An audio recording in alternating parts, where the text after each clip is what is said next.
महाराज की उपस्थिति में वंदनीय बुद्ध और परम ज्ञानी सौंदंड का इस राजसभा में स्वागत करता हूं।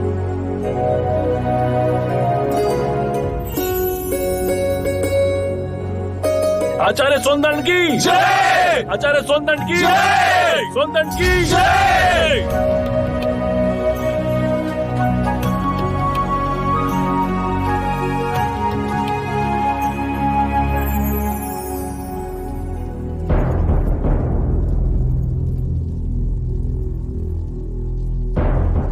आज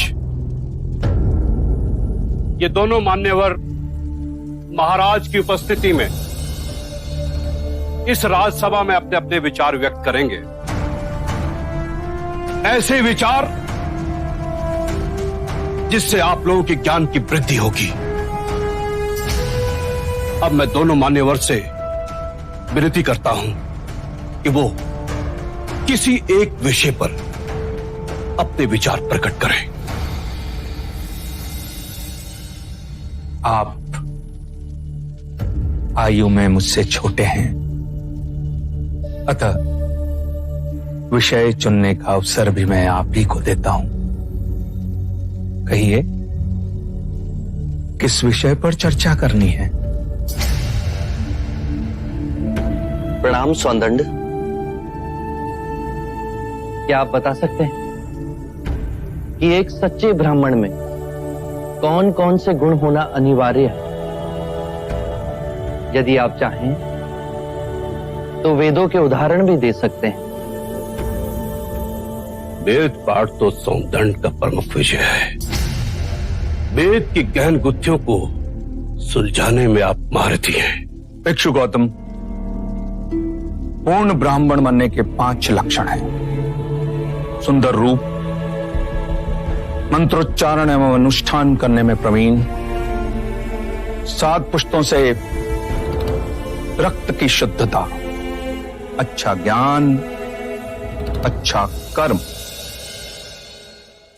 इन 5 गुणों में से भी सर्वाधिक महत्वपूर्ण गुण कौन कौन से होने चाहिए? और इनमें से किसी भी गुण के अभाव में क्या वो सच्चा ब्राह्मण हो सकता है? अंत के 2 गुण, अच्छा ज्ञान एवं अच्छा कर्म। सुंदर रूप, मंत्रोच्चारण एवं अनुष्ठान करने की प्रतिभा, 7 पीढ़ियों से रक्त की शुद्धता आवश्यक नहीं। क्षमा कीजिएगा, परंतु सोनदत्त जी उचित उत्तर नहीं दे पाए। बुद्ध के प्रश्नों ने इन्हें उलझा दिया है। ये तो ब्राह्मणों का अपमान है।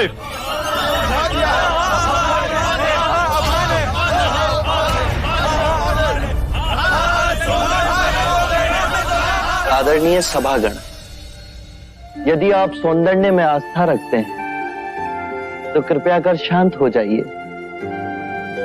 उन्हें अपनी बात कहने दें।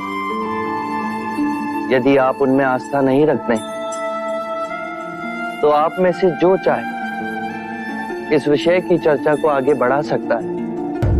मैं आप सभी के प्रश्नों के उत्तर दूंगा।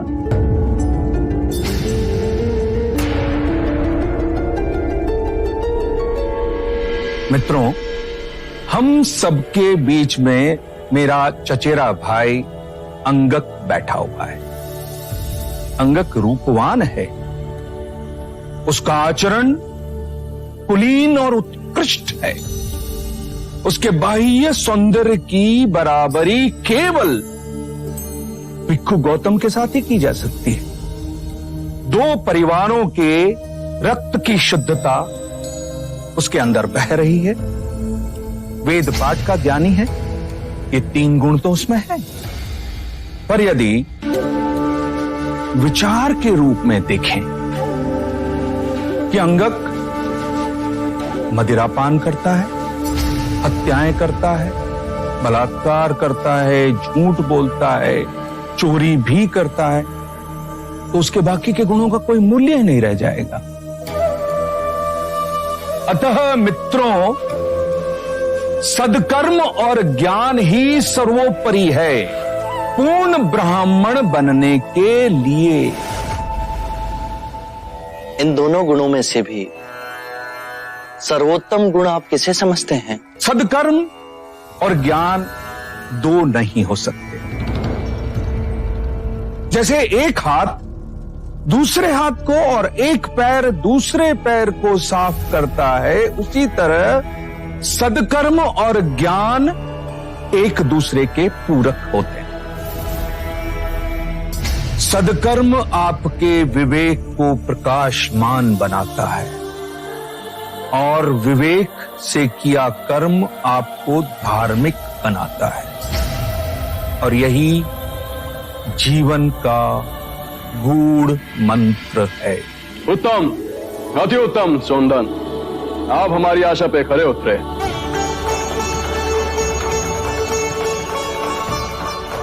बुद्ध, अब आप बताएं कि हमारे परम विद्वान सोनदन से आप क्या पूछना चाहते हैं? सत्य कहा सोनदंडे आपने। सत्कर्म और ज्ञान जीवन के सबसे मूल्यवान गुण हैं।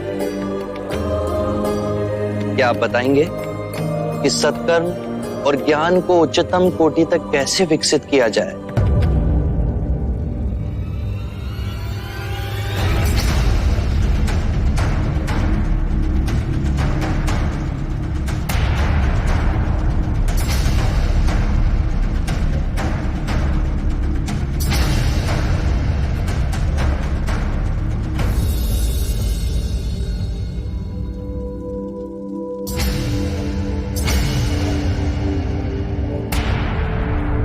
हे करुणा निदान, इस विषय में आप ही हमारा मार्ग निर्देश करें। हम तो केवल सिद्धांत जानते हैं, किंतु आप बुद्ध बन परम सत्य को प्राप्त हुए हैं। हे परम पुरुष, आप ही बताएं, सदकर्म और ज्ञान की उच्चतम कोटि तक कैसे पहुंचा जा सकता है? आत्म मुक्ति के 3 चरण हैं: शीलाचार, ध्यान और ज्ञान। यदि हम शीलों का आचरण करते हैं तो ध्यान साधना में वृद्धि होती है, और ध्यान साधना से ज्ञान का उदय होता है, जिससे शीलों का गहन आचरण करना संभव होता है। इसके द्वारा काम, क्रोध, मोह, माया, तृष्णा से दूर हो आत्म मुक्ति, शांति और आनंद को प्राप्त कर सकते हैं।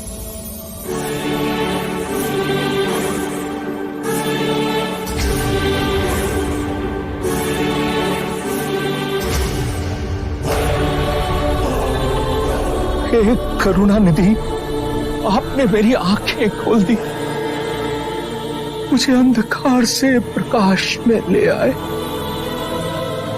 हे परम पुरुष, मुझे आपकी शरण में ले ले। मुझे संग की शरण में ले ले परम पुरुष। शाक्य मुनि बुद्ध की, शाक्य मुनि बुद्ध की, शाक्य मुनि बुद्ध की, शाक्य मुनि बुद्ध की, शाक्य मुनि बुद्ध की, शाक्य मुनि बुद्ध की, शाक्य मुनि बुद्ध की, शाक्य मुनि बुद्ध की, शाक्य मुनि